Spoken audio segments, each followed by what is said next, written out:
이번에 특사 얘기가 나옵니다. 이번에 왔기 때문에 어떤 고위급 대표도 아니더라도 특사는 좀 보내야 된다 이런 의견이 많습니다. 2000년으로 돌아가 보면 그때 6.15 남북 정상회담 직전에 특히 박 의원께서 정말 밀사로 여러 차례 북측 인사와 교류도 하시고 비밀 접촉도 하시고 노력을 굉장히 많이 했지 않습니까? 그런데 지금의 상황과 그때 당시 상황, 남북 관계가 많이 변하지 않았습니까? 물론 대화 파트너도 바뀌었잖아요. 김정일 위원장의 아들인 김정은 위원장이 지금 자리를 하고 있는 상황이고요. 어떻게 보십니까? 그 부분에 대해서.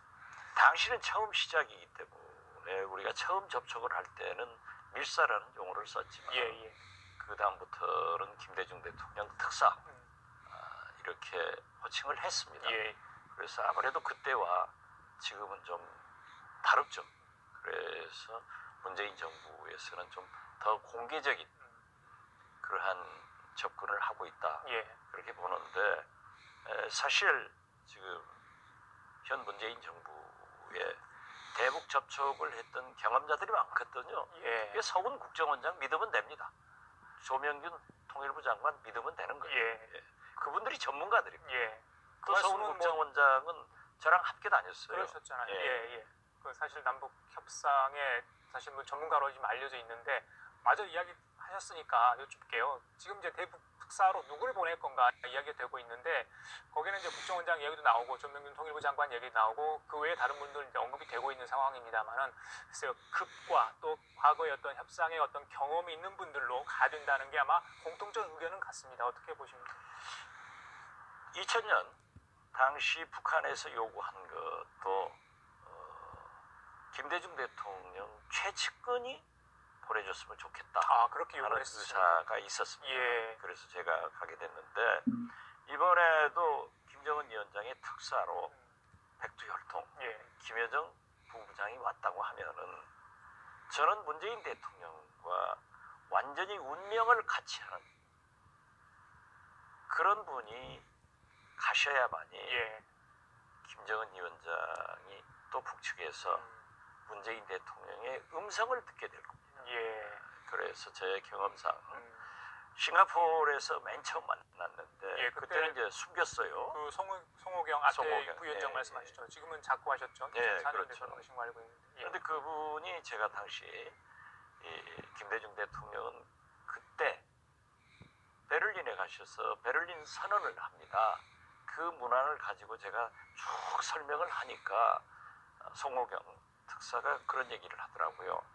마치 김대중 대통령님의 음성을 듣는 것 같습니다. 그래서 저는 처음 만나서 정상회담은 이루어진다, 성공한다 이렇게 했는데 그러한 것을 바라고 있을 겁니다. 그 5차례나 이제 중국이나 뭐 해외에서 좀 접촉을 하신 걸로 알고 있는데 북측의 요구 사항도 있을 거고 저희들이 이제 또 요구할 사항도 있고 남북 정상회담이 그렇게 쉽게 성사되는 건 아니지 않습니까? 가장 그 현안이 됐던 거 그러니까 그쪽에서 요구했던 부분들이 뭐가 있었습니까? 좀 잘 안 풀렸던 부분이 있었을 것 같습니다만 어떤 거였습니까? 맨 처음에 북측에서 경제 지원을 좀 해달라. 그런 부분. 20억 현금을 요구했어요. 그래서 제가 이런 지하에 우리는 그거 할 수 없다. 그리고 우리 국가는 예산에서 움직이기 때문에 할 수 없다. 그러나 거기에 소탄대실하지 마라. 우리가 정상회담을 성공시켜서 남북 교류 협력이 된다고 하면은 더 큰 경제적 이득을 볼 수 있기 때문에 안 된다. 해가지고 5억 달러까지 내려갔어요. 우리는 절대 안 된다. 한 푼도 안 된다 하고 회담이 결렬됐는데 저는 몰랐습니다만은 나중에 한창 안 만났어요. 그때 현대에서 9가지 통신, 뭐 항만, 철도 7가지 사업 대가로 5억 달러를 지불했다. 그렇게 해서 사실 오늘 그 최순실 20년 징역받았습니다만은 대북 송금 특검에서 저도 20년 구형에 12년 1심 2심에서 선고를 받았습니다.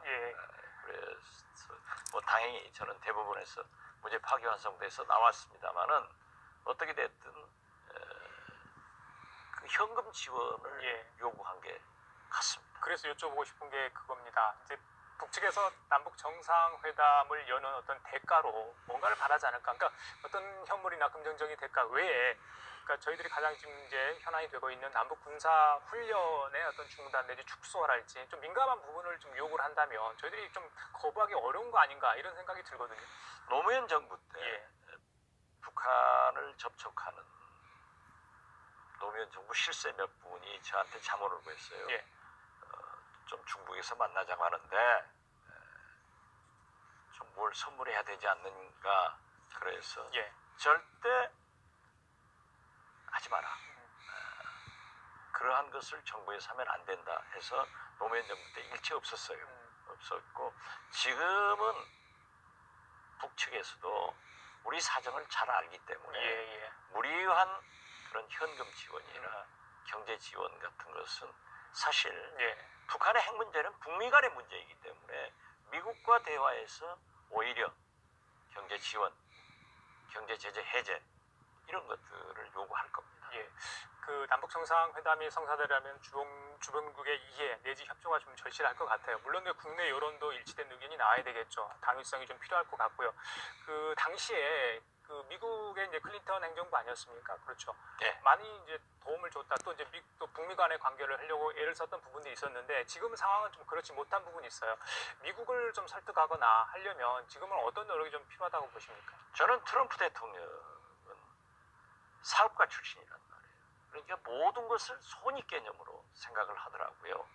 그래서 저는 트럼프 대통령은 차라리 손익 개념으로 접근을 해서 북한 핵 문제를 해결할 가능성이 높은 대통령이다.